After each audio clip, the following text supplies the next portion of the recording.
Well, good afternoon, everyone. My name is Paul McConville, and I have the pleasure of being the 113th President of RotaryOne. I'd like to thank you all today for coming out to hear this important topic. The title is called Heroin in Chicago.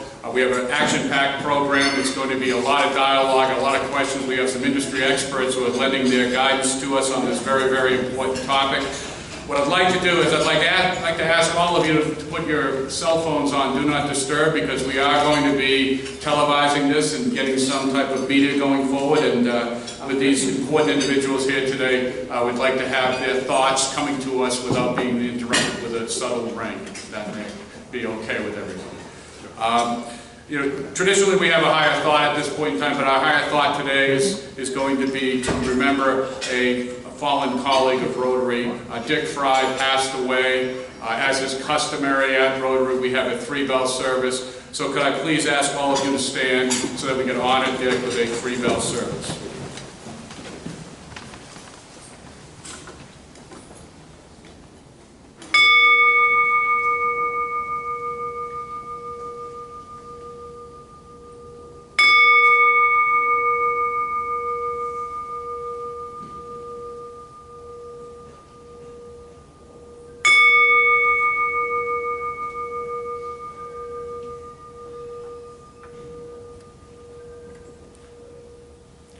Thank you very much. Thank you. At this time, I would like to introduce the guests at the head table. We have Rob Johnson. He's an anchor at WBBM TV. Our esteemed panelist, Robert Berlin. He's the DuPage County State's Attorney.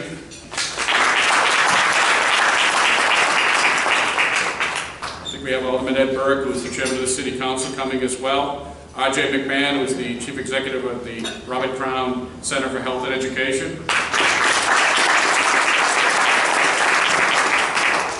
We have Dr. Celeste Napier. She's a professor at Rush University Medical Center.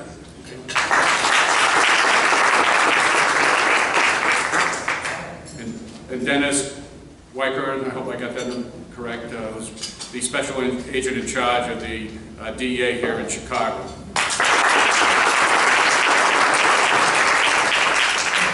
We're also joined by Connor G., who is the incoming president after me, who was so kind in putting this great program together. We have a few announcements.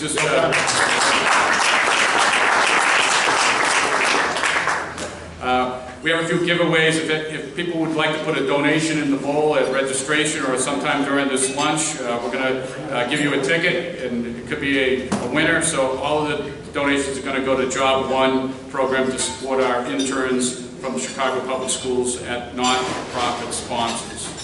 This is going to be an action-packed meeting, so what I'd like you all to do is to enjoy your lunch, and we'll be right back up after lunch, and we'll begin the program shortly. Thank you. What we'd like to do is get going at this point in time. The topic of this meeting today, heroin in Chicago, is something that affects all of us. This is not a NIMBY concept. This is not in my backyard. I don't need to worry about it. This is everywhere. And many of you, during our feedback session last week, asked that we take on these great public challenges, that we work along with the people in the community so that we can help apply our resources. And when I looked at the concept of heroin in Chicago, my being an optimist, I didn't see in, I just saw hero in Chicago.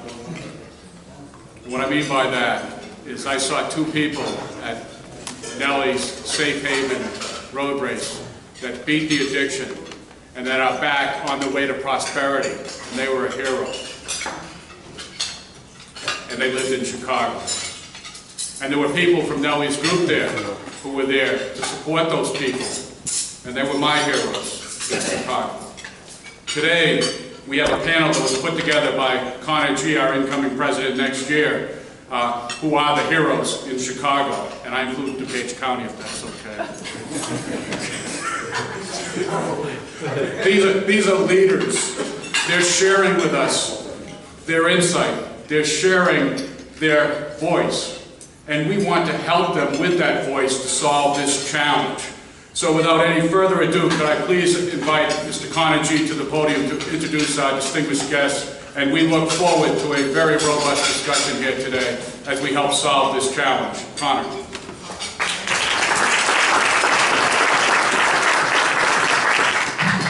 I appreciate it, President Paul McConville.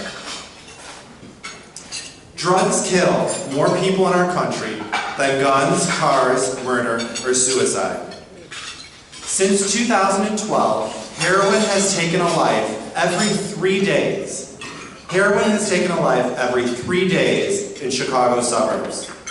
Though heroin is not often considered a serious concern for suburban parents, statistics shows that the epidemic is quickly growing. Last October, some of you might remember, that 74 people overdosed in as little as 72 hours. According to the Cook County Medical Examiner's Office, there was one day in September where 9 victims of heroin overdoses came in at once.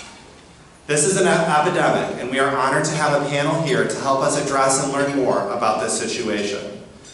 I won't read you their full bios as they're in the gyrator on the table, but I will just give you a brief introduction as each one comes to the stage.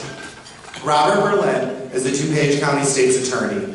Prosecutor for more than 28 years, he began his legal career in 1987 as a Cook County State's Attorney. He's a frequent lecturer on a variety of criminal justice issues and participated in numerous heroin education forums throughout DuPage County. So Robert, please join us on the stage. Alderman Ed Burke, the Dean of the Chicago City Council, has served as Alderman of Chicago's 14th Ward for more than 3.5 decades. A recognized expert on city budget matters, he is the chairman of the City Council Committee on Finance and is the task force lead for Chicago Cook Task Force Against Heroin. Alderman Burke.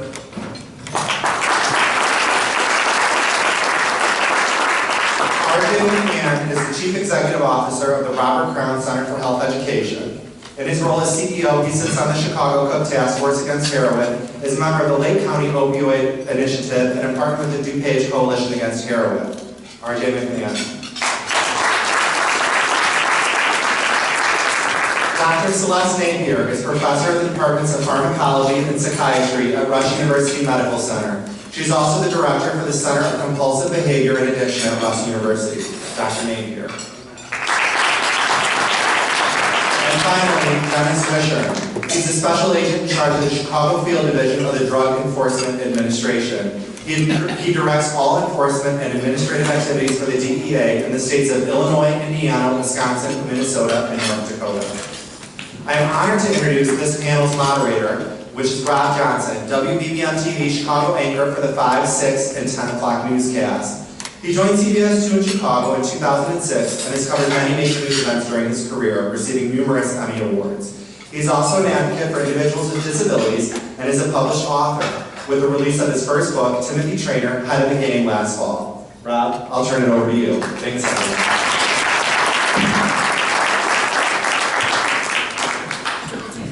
When Connor asked me to do this, I jumped at the opportunity because I thought, first of all, what a distinguished group we have talking about this, and also as a DuPage County resident, I know that it's the dirty little secret that people try to not talk about and cover up. And it is, I don't want to say epidemic proportions, but it's a very, very serious problem. So I'm honored to be here to take care of this and to lead this esteemed group. Let me start with Bob Berlin, DuPage County State's Attorney. I was just talking about the situation in DuPage. Why don't you give people an idea of how bad it is for teens in particular in that area of Chicago? Sure. So when I took over as state's attorney in 2010 in DuPage County, we had less than 10 heroin possession cases pending. That number went up to 57 in 2013, and a year ago that 57 turned into 128. So more than doubled in 2 years. The overdose deaths, we had 43 in 2015. This year, in the first 6 months, we're at 36.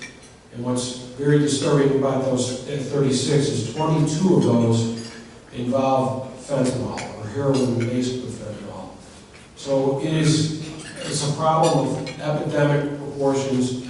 The overdose deaths range in age from 15 all the way to 64, and it's in every community in the county. It's in Hinsdale, it's in Oak Brook, Naperville, West Chicago, it's everywhere, and it knows no economic boundaries. I think a lot of people, when they think of heroin, they think of the 60s and the early 70s and drug users, addicts in the alleys. It's not like that at all. This is a drug that is in suburban families, and we're seeing kids get addicted to heroin, kids who come from very good families. The next question is, Celeste, it may be best for you or Dennis.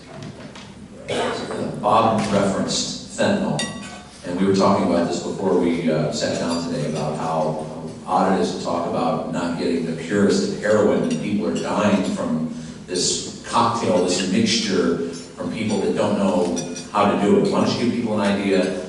Heroin's deadly by itself. Give people an idea of the whole issue with fentanyl, because I know when the overdoses were happening, it was all over the news, it was in the paper and everywhere else.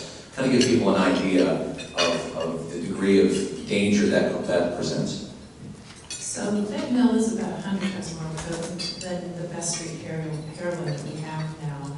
I think what's most relevant to this issue is the fact that there's a lot of street chemists now that can outpace our capacity to hold back this heroin, this opioid epidemic.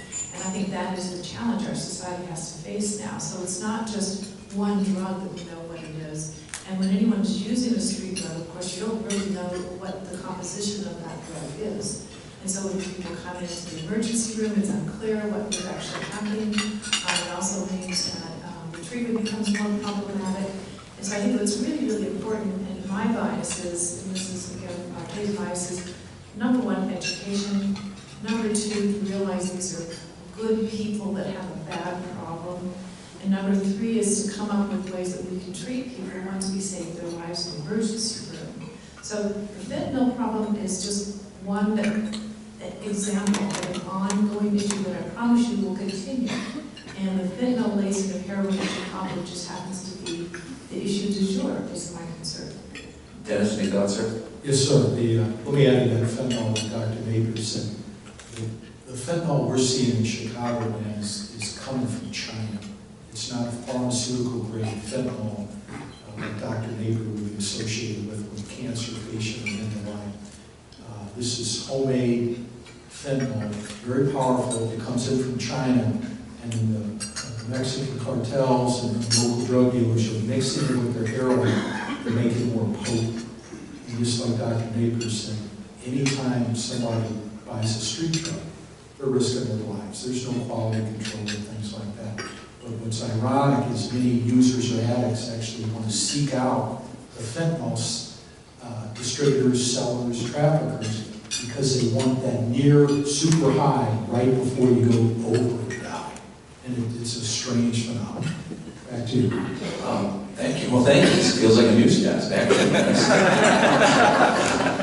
RJ, at the Robert Crown Center, which I can tell you, having gone there with my 11-year-old for the Birds and the Bees class back in April, they've got it covered over there. You all do a wonderful job there. When you see the parents and the teens and the burbs, the people that you're serving, how do you get the message across to them? Because kids that are 14 or 15 think they're bulletproof, that they're going to live forever. How do you get that message across to them and have them and the parents take it seriously? That's a great question, and it's a continuing challenge for us because there is a huge stigma related to heroin, to the opioid crisis and epidemic. So we've worked very hard with not only in DuPage County, but in the city of Chicago and Cook County and Lake County to really get that word out and to build the awareness and work through schools as the access points, both for middle school and high schools. And there is a little bit of the NIMBY, right? Not in my backyard. And I think there's a growing awareness, but it's a continued challenge for us and for everyone in the primary prevention world to get the word out, to educate young people about the dangers of opioids and what it does to their brain, the social emotional components of, you know, the coping mechanisms, and how to really, it's not good enough just to tell our kids to say no, right? We need to really ramp up our efforts as a community to really engage these young people in overarching strategies to keep them away from these, really the horrors of opioids. Alderman, you've taken on a lot of newer issues. He's been a big advocate of concussion awareness, which I am as well. But this Cook County, the task force that you're seeing through here and trying to lead, tell us, we're talking about suburban necessarily, but we really are talking about an issue in Chicago and Cook County as well. What are you all doing specifically to try to raise awareness and try to tackle this grand problem?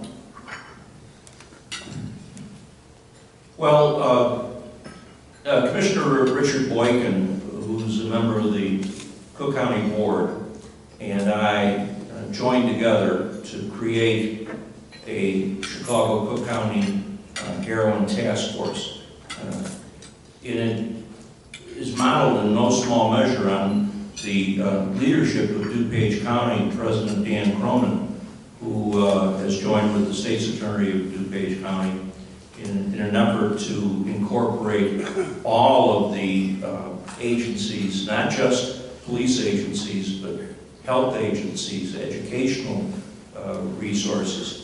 And I believe, Bob, if I'm not correct now, every peace officer in DuPage County is equipped with the antidote that can bring back somebody that is OD'd on heroin or an opioid.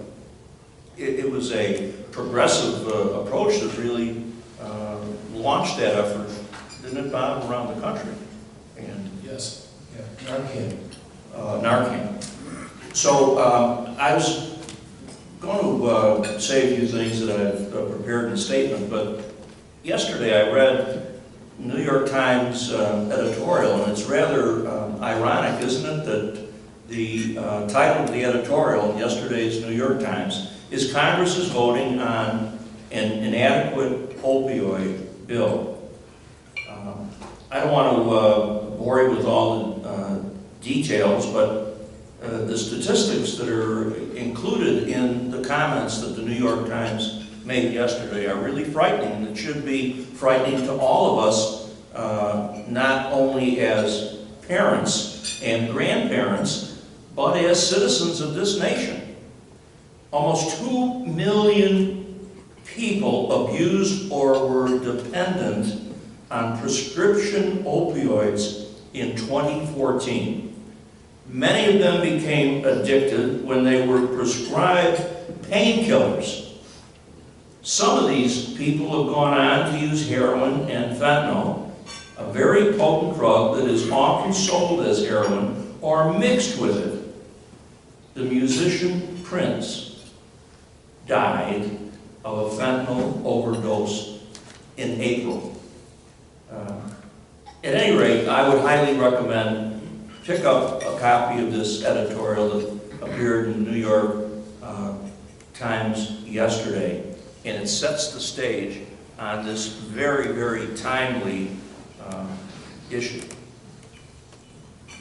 I want to reflect on this a little bit.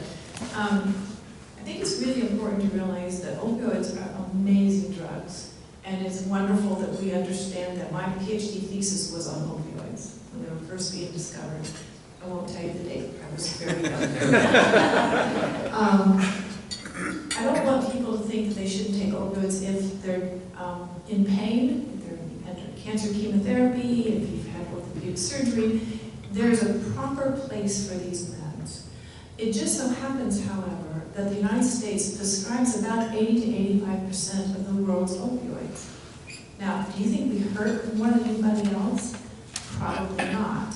So it could be that we're overprescribing them here, and this is where the Alderman's point is well taken.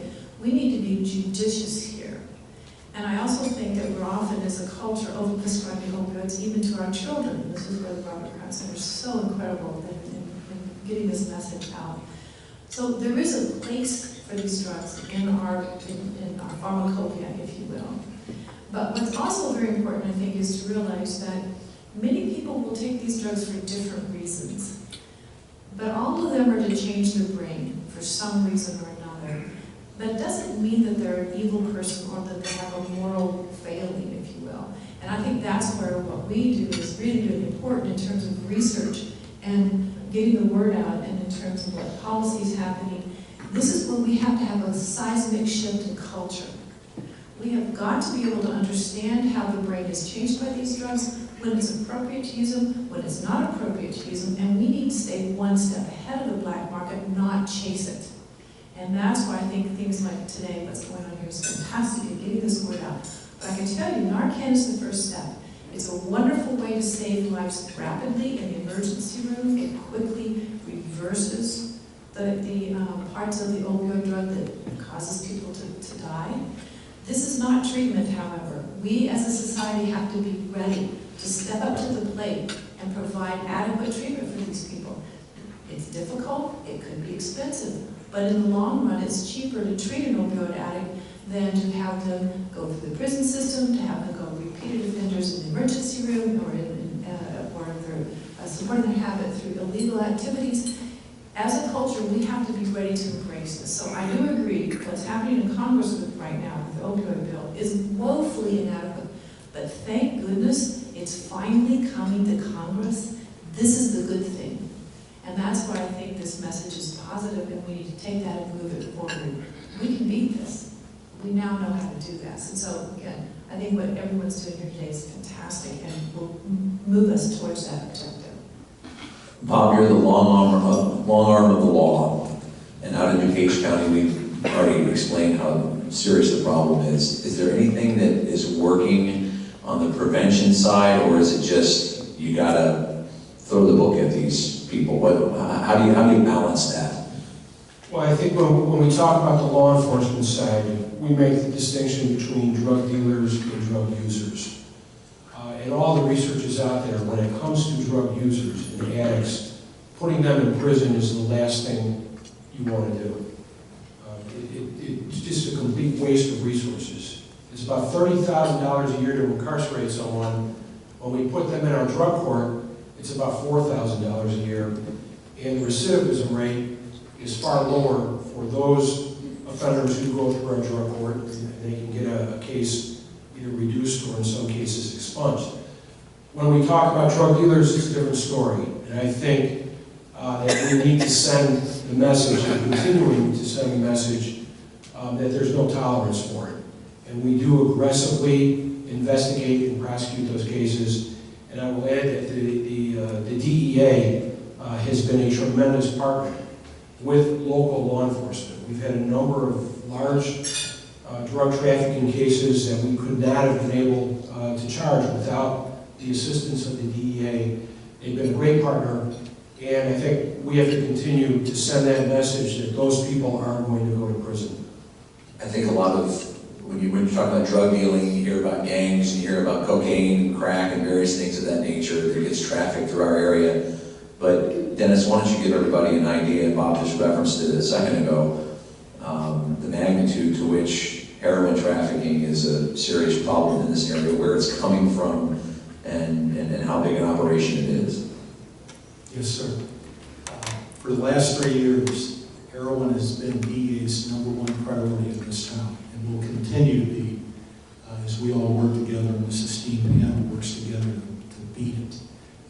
Most of the drugs that come into Chicago come straight up from Mexico.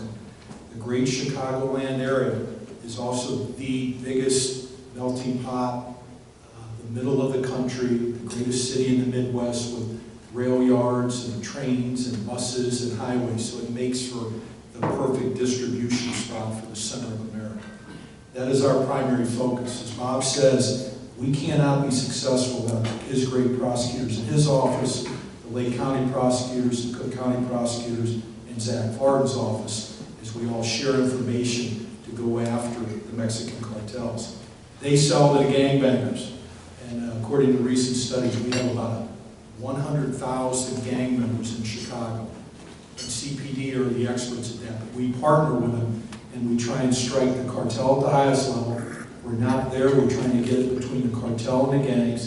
And if we can't get it there, we're going after the gang distributors on the street to try and hit all three levels. But we have a huge challenge. I too, in my office and my other managers, we will continue to partner with the great organization at Robert Crown Center because we realize the power of prevention. $1 spent for prevention often returns $8 back in savings. We too believe in treatments. A lot of times people will misreport that DA locks up users. We don't lock up drug users, right? They need treatment, they need to go to drug courts and get the help that Bob's office runs. We go after the worst of the worst and we will continue to do so. RJ, we're talking about prevention. It's a great word, but what does it mean when it comes to the way we think about addiction and the way that it might help everyone want to think in terms of how to fight this problem? You know, the challenge is to get completely out in front of it, right? And that's why our focus really has shifted even out of high school into middle school.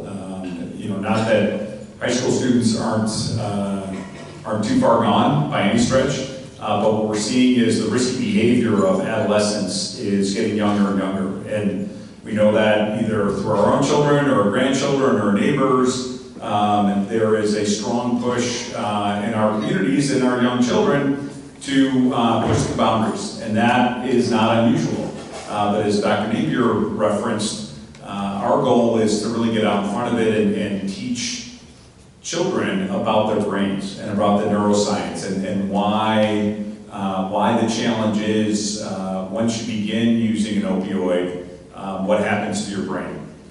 And our goal is to really get that word out, teach not only the children, but also the adults in their lives, the trusted adults, both in the school, as well as parents and family members. And that really is our intent in working with schools, working with DuPage County, as well as Lake County and Aaron Cook, to really work with folks to get the word out so that, as I referenced before, it's not good enough just to tell young people to say no, right?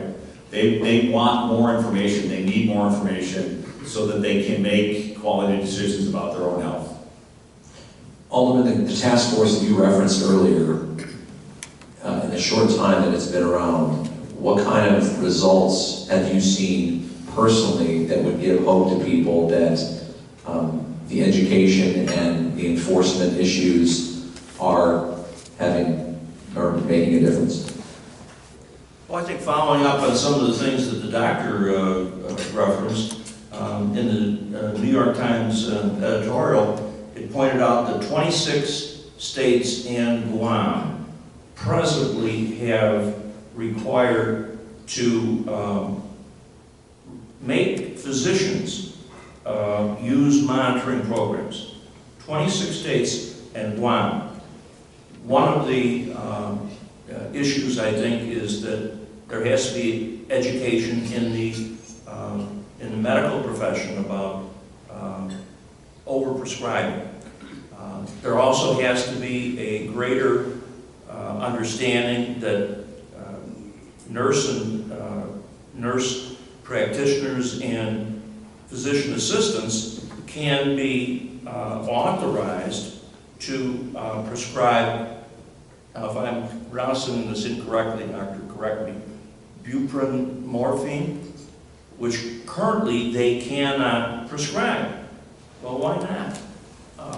Doesn't seem to make a great deal of sense. And separately, the Department of Health and Human Services is about to increase the number of patients that doctors can prescribe for to 275. Right now it's only 100. Does that make any sense? But of course that's a rhetorical question when we talk about the federal government. They can't even agree to meet, can they? So we have just a couple of miles from here, and the DEA and the Chicago police are struggling with this. As we sit here in the hallowed halls of the Union League Club, there's open-air drug markets out there. In law enforcement, they refer to the Eisenhower Expressway as a heroin highway. These kids from the suburbs are driving in and buying their dope on the west side, and as soon as somebody is locked up, there's somebody else to take their place. It's a fact of life, and those of us who don't experience it or don't see it don't understand that's right on our doorstep, and it's going to affect our kids and our grandkids and our great-grandkids if somebody doesn't do something about it. Dennis, you just explained the suburban kids coming in on the Ike, how they get there, and referenced the fact that when somebody gets thrown in jail for it or prison, that somebody else fills that void. You know where it's coming into, you know who's coming in, the users, not the sellers, but how do you impact that illegal enterprise, knowing that that's a common refrain with suburban folks coming into the city and buying their drugs? Well, I think it's, Rob, the best way to answer it, it's a continuous battle. Drug use and use is a societal issue that needs a lot of helping hands. My guys and gals, with our great partners, we're going to be out here on the west side and the south side going after those guys and gals every day. But as RJ mentioned, you need that prevention component so those young kids coming up have the tools, the peer pressure tools, so they can prevent that first use. The great Roosevelt University study on heroin shows that 1 out of 5 kids when presented heroin will try it, and 1 out of 4 that try it will become immediately addicted because of the power of it. Okay, we got to fix it with the prevention. We got to get the help with the treatment, and then us enforcement guys, myself and Bob and the other great organizations, we're going to keep banging the bad guys. There is some reason to be optimistic out there. One is the AMA just put out a proposed guideline to get rid of the 5th vital sign. And if you drill back, the 5th vital sign is where you're tested for pain. And this started in 1999, and that's about when the sales of opioids, the painkillers like hydrocodone and oxycodone, started to go up. And as the sales went up, you see the perfect line going up with it is overdose deaths. So recognizing that issue and getting back to a more stable level. And then as parents and educators and all of us on this panel, America's turned into a pill for every woe. And we've got to teach people safe ways, what pills are good, what shouldn't, only use a pill if a doctor prescribed it. But right now our youth believe the prescription drugs are much safer than the street drugs. And if you go back, as I wind this up, all the heroin users, or 80% of the new heroin users, started with a painkiller like hydrocodone or oxycodone. So we need to drill back and get the right behavior going. I have something to add to that. When I was a cop, I got appointed to the Chicago Police Department in 1965, February 15, 1965. Up to that point, I was 21 years of age. I had never seen any kind of narcotics. Not marijuana, not heroin, and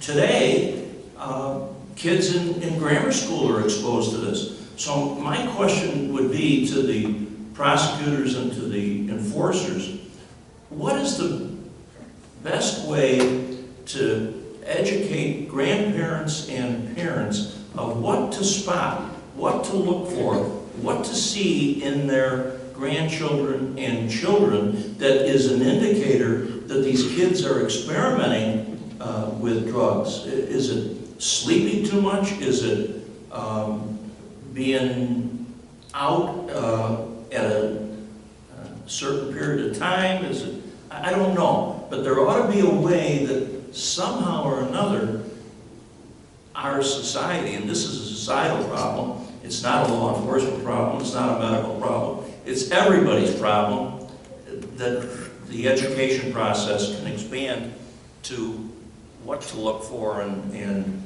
how to approach that. You heard the question, Bob. What's the answer? Well, I think I can answer the first part of it, and Dr. Napier should probably jump in. I can tell you this, the young people, our kids, they communicate via the cell phone, and that is the center of their universe. Nobody talks on the phone anymore, they text each other.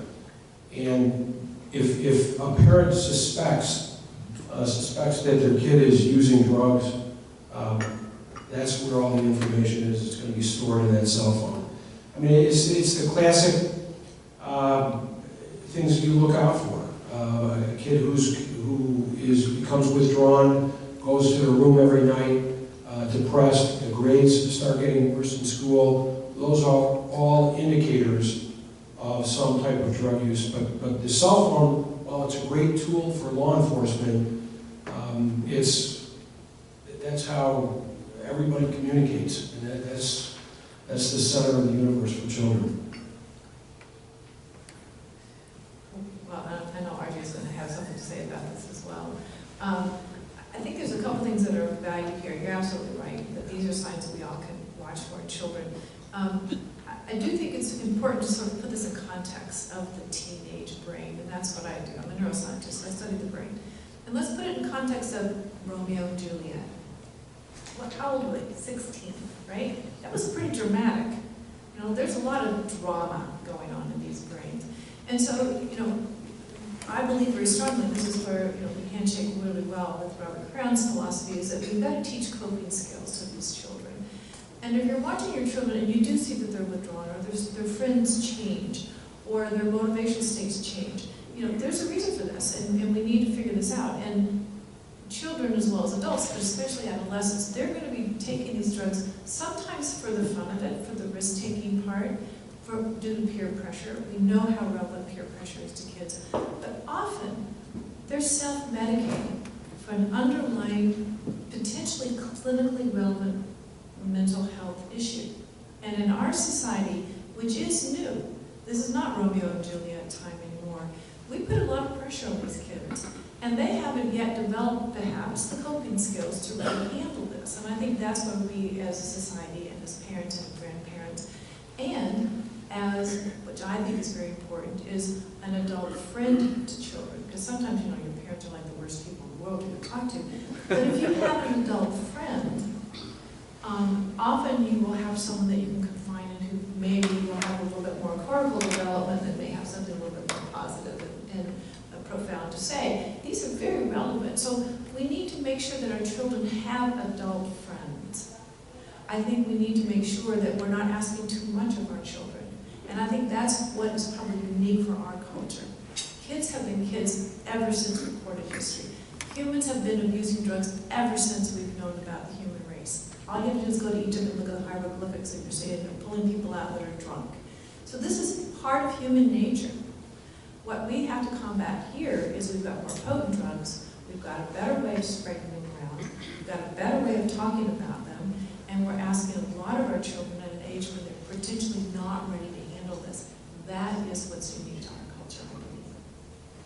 Let me just add, also that the role that parents play is really significant, and I want to make sure that we all take that away, that young people rely on their parents as a trusted advisor, right? We never think that. I know, having raised two teenagers, but truly they do seek out their parents' perspective, and I think we as parents, sometimes we shy away from that responsibility because we don't know.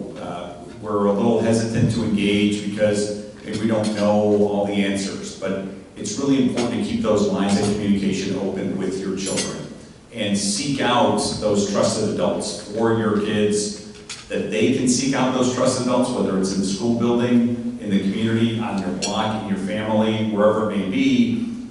We can't let our children be on an island, right? Because there are tremendous pressures now for these young people. And they need the coping skills, they need the resources, and they need the safety net that we can provide them. I'd like to say something quickly about what Bob said, what you just said, RJ, as it relates to parents. My 11-year-old had an issue amongst his hockey team, and there was some bullying going on that most of us were not aware of. And it was all on the iPads and the cell phones. And And the parents who never looked at them, and I'm not sitting there saying you're going to go take the phone every day and what's my kid doing every day, but the parents that didn't value that at all, it was their kids that were doing it. And the rest of us who thought it was inappropriate language, behavior, you name it, were the ones that would periodically check it. So, to your point, it's right there. And if I could make another point, too, about the pressures you were making, Dr. Napier, RJ. I mean, growing up, probably in this room, if you played sports, you maybe played multiple sports, you couldn't wait to get to the next one, you were always taught to have fun, and now it's a business. And whatever your kid's good at, you can do it year-round. Dancing, basketball, cheerleading, hockey, you can play it year-round. They make a lot of money doing it. And then they're in the suburbs, and every kid's a genius, all right? Every kid's a genius. I want straight A's, so I want you to play the highest level athletics you can, and I want you to be a genius. And there's your problem with the pressure. It's a lot different than when we were younger. And so I just, I want to thank everybody here, and I want to give you all an opportunity to do a little question and answer right now. So we're going to hand a microphone. Can you run the microphone over to them? If you have a question, just raise your hand, and we'll try to get to a few of you. We have about 15 minutes. You're in charge of the questions, so who do you want to speak? Oh, you had your hand up first, sir, I believe, right there. Yes, sir. Nelson Morelli, a question.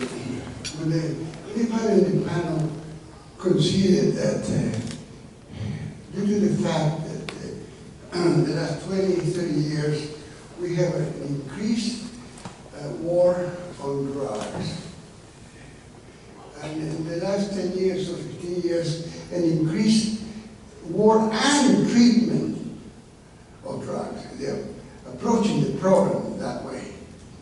It's been going up, war on drugs and treatment going up.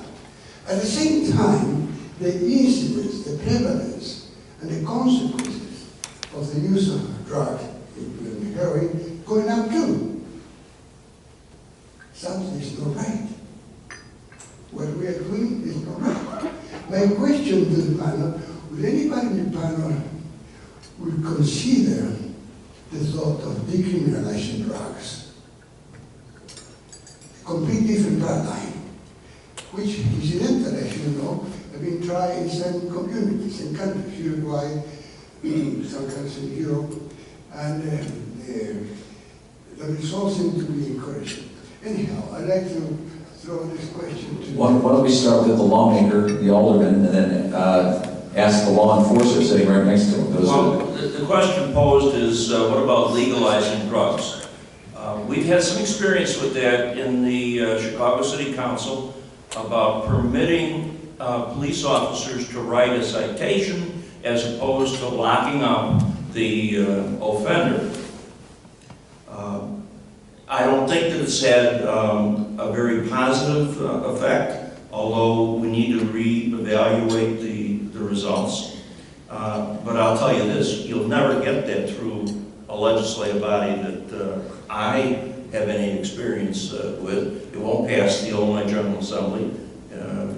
Maybe you can get it through a city council, but of course we can only pass laws that impose misdemeanor punishment, not felony, at least in Illinois. But as a parent, I have great trepidation about legalizing drugs. It's bad enough that alcohol is available and is legal. But to go to the next step and legalize narcotics is something that I don't think is a very good idea. I think the number one goal of government is public safety. And that's the biggest responsibility that those of us in government have, is to protect the public. And I agree with Alderman Burke. Legalizing drugs that kill people, I don't see how anyone can ever support doing something on such a wide scale like that. I think we have to protect the public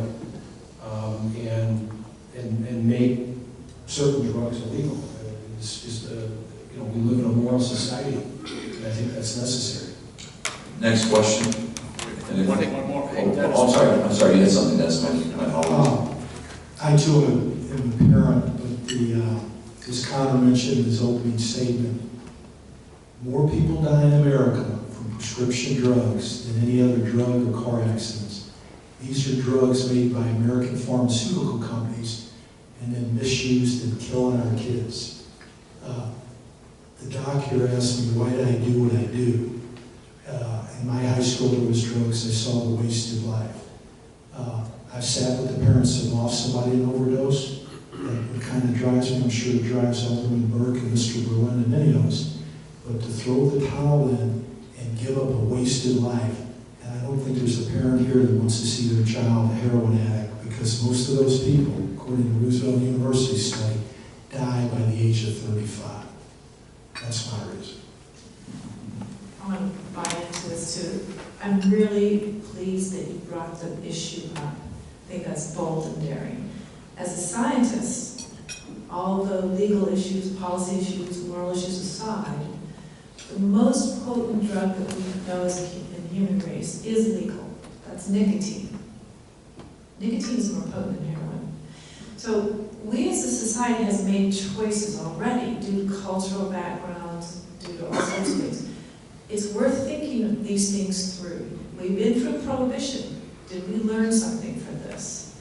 Should we or should we not have legalized alcohol?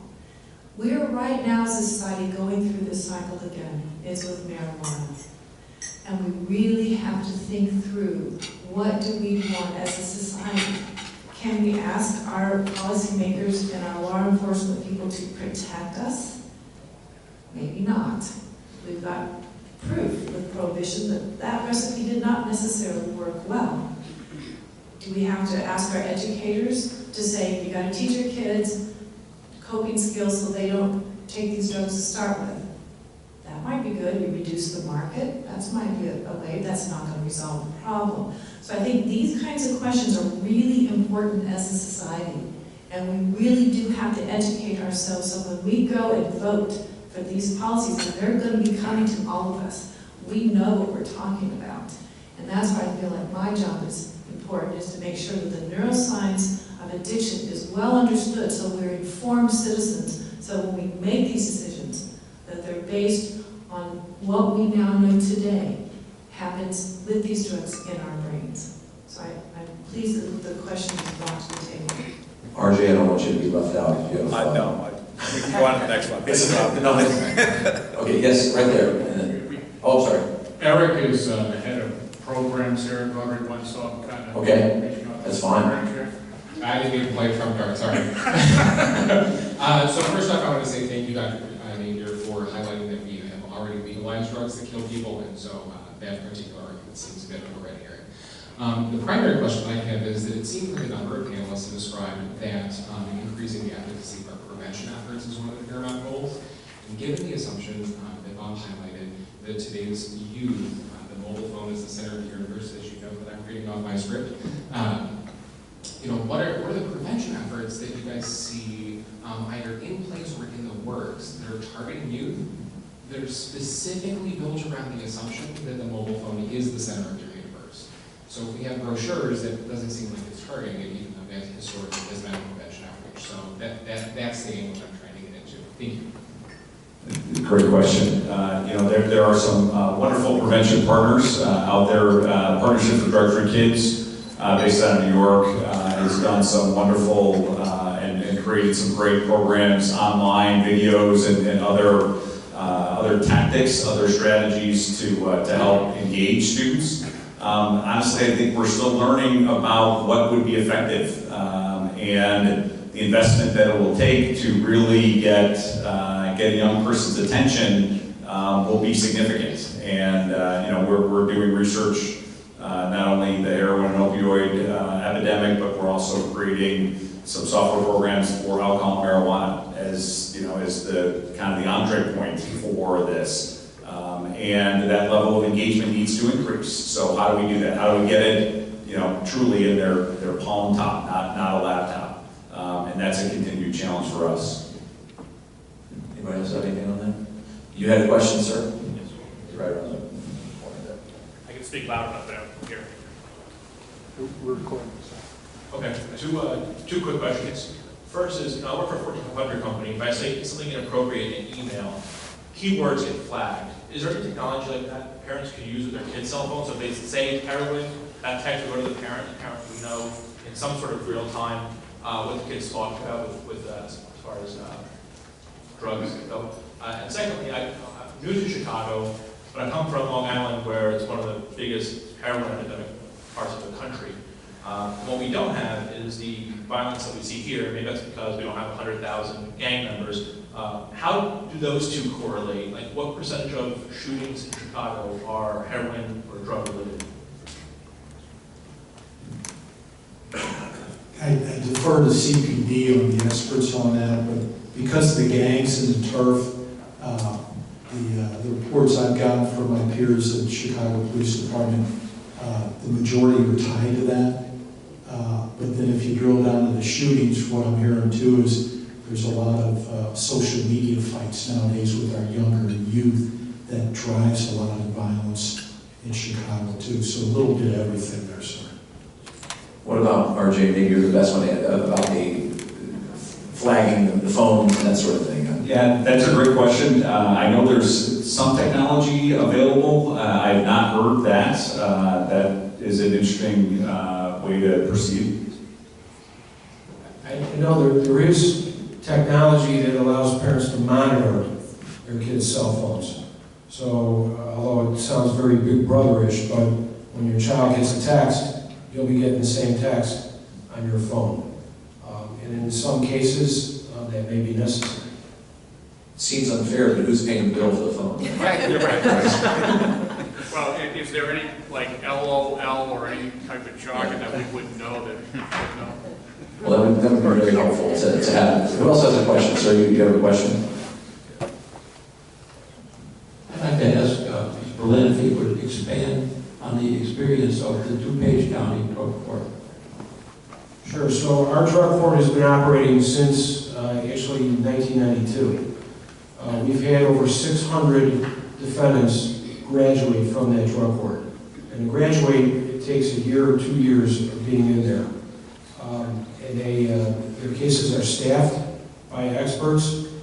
A judge is always involved, and depending on the nature of the case and the nature of the defendant, they may have to appear in court almost weekly. If they complete the program, their case is either reduced from a felony to a misdemeanor, and in some cases it's actually dismissed and they can have it expunged.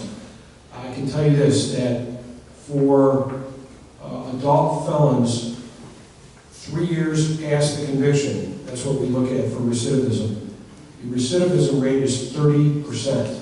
So 30% of adult felons will commit another crime within 3 years. Those that graduate our drug court, the recidivism rate is only 8%. So there's a significant difference there. When we talk about heroin, and this is important too, 60% of the defendants in our drug court have a heroin addiction, or maybe they're addicted to heroin and other drugs. But when we talk about heroin, defendants have to be ready for treatment. To force someone into drug court and force them into treatment, most of the time is going to be unsuccessful. So, you know, it helps when they're ready for it, and then we put them in there, that's when we have the best results. Dennis has a comment. I know very little about drug courts except from what I've read, but as Bob mentioned, there's a statistic out there that doesn't get reported that often. And it's from SAMHSA, and that's the federal government, the big brother, but it's Substance Abuse Mental Health Services Association. 93.6% of those people surveyed that are using drugs and could be classified as a drug addict do not believe they need treatment help. And it's just like Bob said, I think the misperception is people need to realize that many don't. In their first arrest, if they're breaking in a car or garage or something like that, that's why drug courts through a prosecutor's office are so successful. You have a question back there? Yeah, my name is Nita. I lost a family member through accidental overdose of prescription drugs, mainly Vicodin.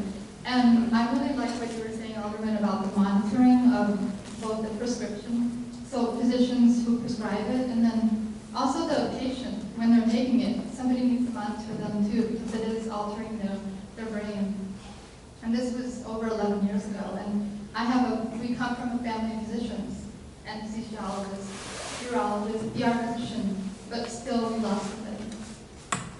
Well, in our task force is also looking at the possibility of posting warnings. I don't know how many of you know this, but Chicago was a pioneer. I was the one that sponsored this. We posted, required posting in every facility in Chicago that serves alcoholic beverages, a warning that says, warning that the consumption of alcoholic beverages by pregnant women is dangerous, or wording to that effect. We're exploring the possibility at pharmacies, like if you go to CVS or Walgreens or whatever, to post some kind of a warning or a message to the people that are in there getting their prescriptions filled about the dangers of use of opioids. Because a lot of people don't ask their physician what are the effects of this, and many times the physician is overworked and doesn't have the time to spend to discuss with the patient. But it's just one more level where awareness of these things can be expanded, in my opinion. I believe we have time for one more question. Yes, if you take good photos, well, you can ask as many questions as you want to. Well, thank you. You know, as parents, we see our kids going through many different parts of their lives. Many parents have more than one kid at different stages of life. You're talking before about some of the symptoms and some of the things you notice when kids may be getting into drugs, but a lot of them mimic just normal growing up issues. Assuming you see those kinds of things, what should you do about it?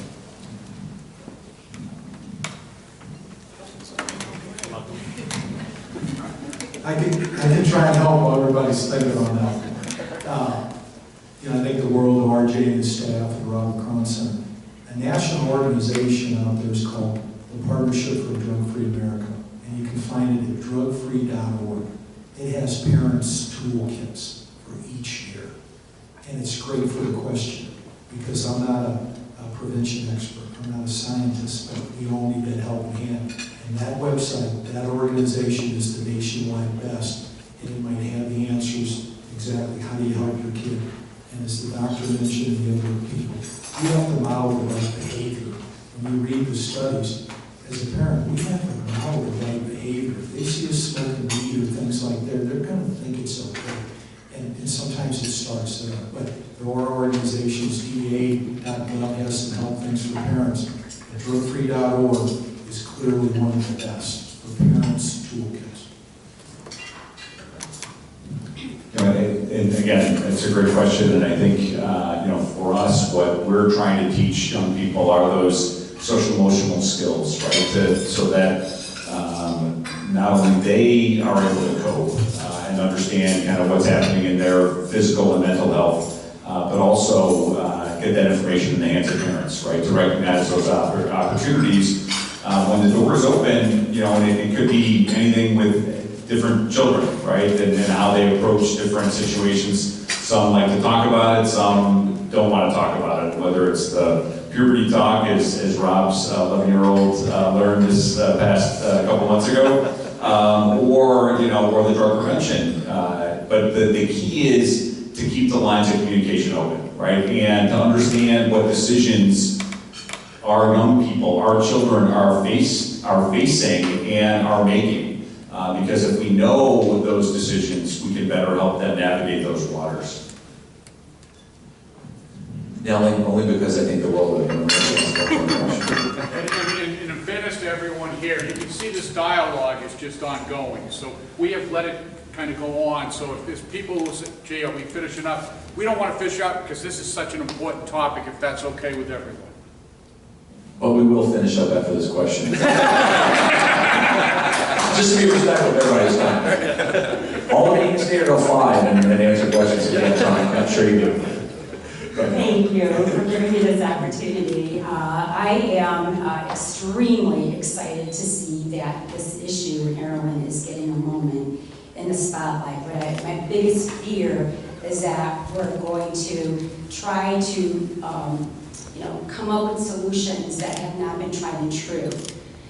I have an organization called the Safe Haven Foundation. My husband and I came from the world of finance. We got incredibly outraged to see what was going on in the world regarding specifically, initially when looking at this, with the issue of the drug war.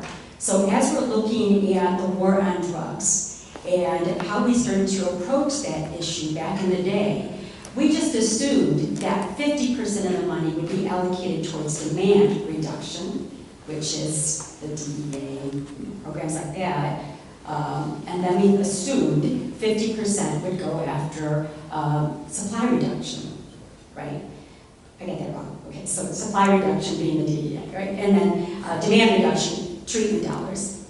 In fact, in 2009, Columbia University came out with a report that 96 cents of every dollar that we spend as a nation on this issue goes after supply reduction. At the same time, we virtually pulled the rug out from all the treatment funding that was out there. Treatment programs started getting eliminated in the early 90s. When my husband went through treatment, that treatment money really helped him get the hospitalization that he needed and the other services that he needed to get back on his feet. We were personally aware what this meant, right? So today we have an organization. We served last year about 5,400 people in our program. About 60% of the people that came to Safe Haven were drug and alcohol impacted. We've evolved our model to include just homelessness in general. You mentioned the issue of heroin addiction or drug addiction being a leading cause of death. But it also exceeds a leading cause of death over gun violence, right? Yet at the same time, it's not getting the attention it deserves. It doesn't get the funding it deserves. And there's a bill right now in Washington that really does concern me on the opiate addiction, that it does not include funding for residential care.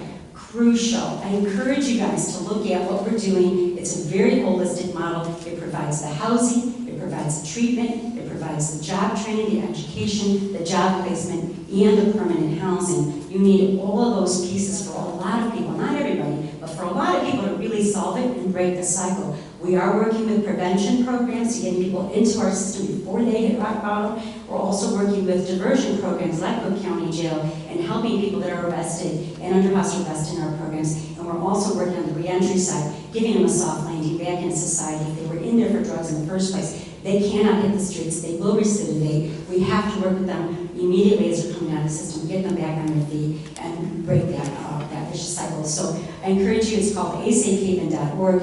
We have 40 developments. We're very committed to this. We are a national model and we're grateful for all the awards we've got, but most of all, I'm very interested in helping inform you as you're making decisions to really think about what is a system that can be effective and cost effective in really helping to break the cycle and really address the issue at the root level.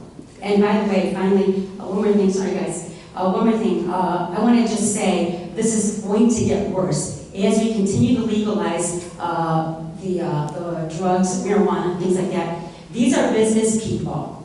They're replacing their marijuana, with other drugs. So it's not going away, it's going to get worse, and there's a lot of people that are seeing this as a golden opportunity to make a lot of money, and our kids and our families, and I actually emailed my office to find out what is the average age of people coming through our program. It's actually in the 30s. So it is the youth and it is the adults. And the gateway drugs are prescription drugs and everything else. Thank you. Can anybody top that? Right there? No, that was excellent. That's why Safe Haven is so successful. I want you to give a big round of applause. Thank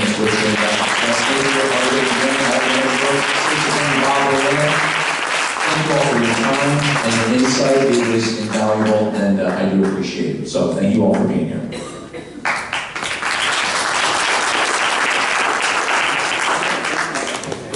tell, these people did a wonderful job today, and certainly, please, if you want, just want to recognize you by telling you that we're going to be making a donation in your name to the Rotary International Foundation. So we want to thank you very much for your time, and as you can see, this program was phenomenal, and Rob, you did an outstanding job with all the questions.